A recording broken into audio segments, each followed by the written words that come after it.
You just got a chance to hear Congressman Ron Paul on with us, though the Capitol switchboard cut him off twice. I've heard him on other radio shows when that happens. He must have somebody in that office, a trained gorilla or something, somewhere in the Capitol building that's running the switchboard. I could get more conspiratorial and say that they were knocking him off air with us, but that's probably not the case.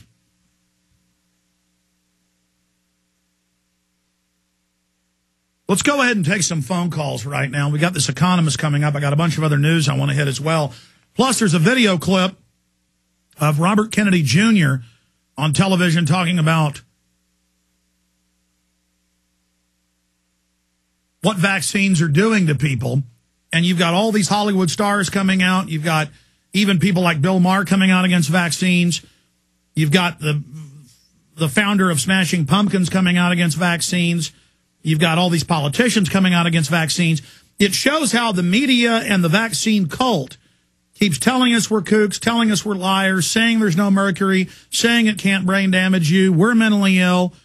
And that's only discrediting them. And the momentum has clearly not just shifted against the vaccine pushers, but has fully shifted against them. It's a rout now. And that's why you have this attempted hype with a non-pandemic flu strain, a flu strain that's very weak compared to the regular seasonal flu.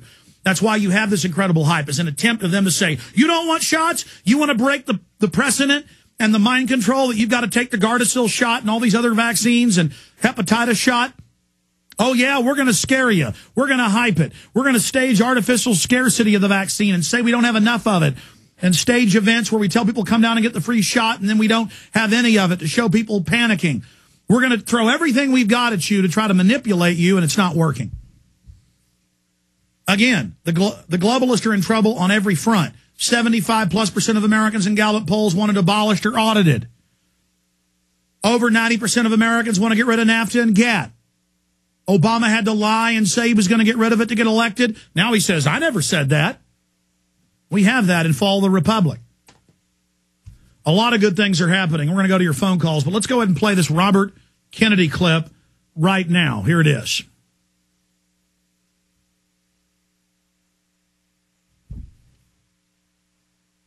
What happened was the vaccine schedule was increased. We went up from receiving about 10 vaccines in our generation to these kids received 24 vaccines. And they all had this thimerosal in them, this mercury, and nobody bothered to do an analysis of what the cumulative impact of all that mercury was doing to kids. As it turns out, we are injecting our children with 400 times the amount of mercury that FDA or EPA considers safe. A child on his first day that he's born is injected with a hepatitis B shot. Under EPA guidelines, he would have to be 275 pounds to safely absorb that shot. And yet we're just constantly pumping our kids with these vaccines. Where's the federal government in all this? What happened was that in 1988, 1 in every 2,500 American children had autism. Today, 1 in every 166 children have autism, and plus 1 in 6 children have other kinds of learning disorders, other kinds of neurological disorders, speech delay, language disorders, ADD, hyperactivity, that all seem to be connected, that are all connected, the science shows are all connected to autism. You know, Bobby, what we've always found, you and I could debate 1,000 different issues, whether it's Terry Schiavo or the environment. I think would agree on the environment. But in this case, you've got the federal government coming in saying, well, there's no good science. And of course, in politics, science always gets diluted. Why hasn't the federal government stepped up and worked more? Because listen, Bobby, I can't prove it tonight. You can't prove it. But intuitively, you look at the spike, you look at what happened with the thimerosal, there is no doubt in my mind, maybe it's 2 years from now, maybe it's 5 years from now, maybe it's 10 years from now, we're going to find out that the thimerosal causes, in my opinion, autism. You know what? The science is out there today for anybody who bothers to read it. And I have read it. Actually, on my website this week, robertfkennedykr.com, I'm publishing an article that goes through all of the science. But the science is clear. And what happens is, I read the science at first, and there's literally hundreds and hundreds of studies that connect thimerosal to these disastrous neurological disorders. Then I went I talked to the scientists. Then I went and I talked to the federal bureaucrats who are defending thimerosal. And I said, what are you relying on? And I looked at the science they're relying on, and I can tell you, Joe, it is so weak. And you and I have seen, legal practice with junk science, and we know, what these phony scientists are who create this stuff. It happened in big tobacco. Right. It happens in big oil. It's happening in global warming. And now it's happening in a way that's impacting our kids' lives. This is classic tobacco science. It is junk science. And I was looking at these reports and saying, this is the best. This is what you're relying on.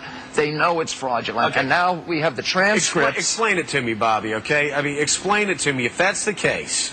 Okay, you and I both know about politics, obviously. Politicians like to get reelected. Why are they sitting back and if our children are being poisoned, if the science is there, why are they sitting back and letting our children be poisoned? Because the same regulatory bureaucrats that green-lighted thimerosal originally are now trying to cover their tracks. It's a CYA operation. Right, and they're working with the pharmaceutical industry, and we now have the transcripts of this secret meeting that they did in Simpsonwood, Georgia in the year 2000, and it's the most horrifying thing that you can read, Joe.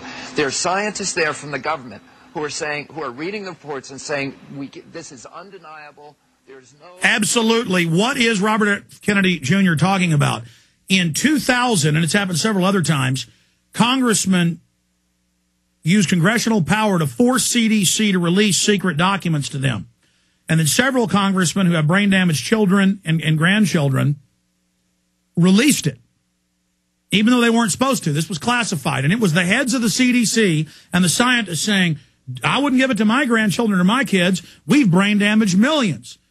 And they say, well, we got to continue it. We can't admit that we know this does this, or we'll all go to prison. Now, they then, when that all came out in 2002, the documents were from 2000, but it took 2 years for it to come out. It was even on ABC Nightly News. Since then, they've lied and said the mercury was taken out.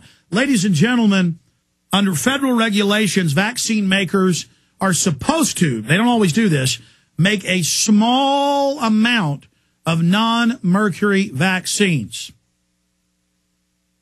So that's all that happens. Yes, are there vaccines without mercury? Can the news hold up an insert of a vaccine that might be 1% of that type of vaccine that's out there? It's even less than that in the studies I've seen. Can you, if you're Andrea Merkel of Germany, or Gordon Brown of England, or Barack Obama and his daughters of USA, can you get one that doesn't have mercury? Yes. Can you go to an office and order it? If you know what to ask for, they can order it. You can come back a week later and be shot up with it. It's still got the cancer viruses. It's still got the RNA. It's still got the aluminum. It's still all these foreign...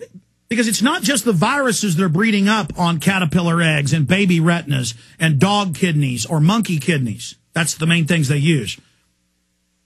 Even most of the vaccine you hear about that's grown on eggs, the original virus for the original sample, the seed stock, is grown in tissue. And then it's brought over and put in eggs. But it's growing the same thing. If I grow squash plants in a greenhouse and then take those plant seeds out of the greenhouse and go plant them out in the field or up against a fence row next year, it's the same squash. You understand that? It's the same watermelons. It's the same blueberries. It's the same thing. It's just their children, but the exact same genetics. And they know this. They know this. They know this. And everyone is waking up now. Literally, the vast majority, over 70% in U.S. polls, think it's bad and don't want it. But the media goes out and interviews 20, 30, 40, 50 people till they find the one person that will say they like it, and they put them on the news. That's who they put on the news. That's who they push. And let me give you the news flash. 4 years ago, the Associated Press told the truth and reported, and the article said, we don't know why, that all the major vaccine makers for hepatitis, for flu, for MMR, increased mercury. They didn't just put it back in. They increased it, not one-fold, not double, not triple, not quadruple, 5 times what the mercury was before. So before, it was 400 times the safe level of mercury in a average 1-year round of shots for a 5-year-old.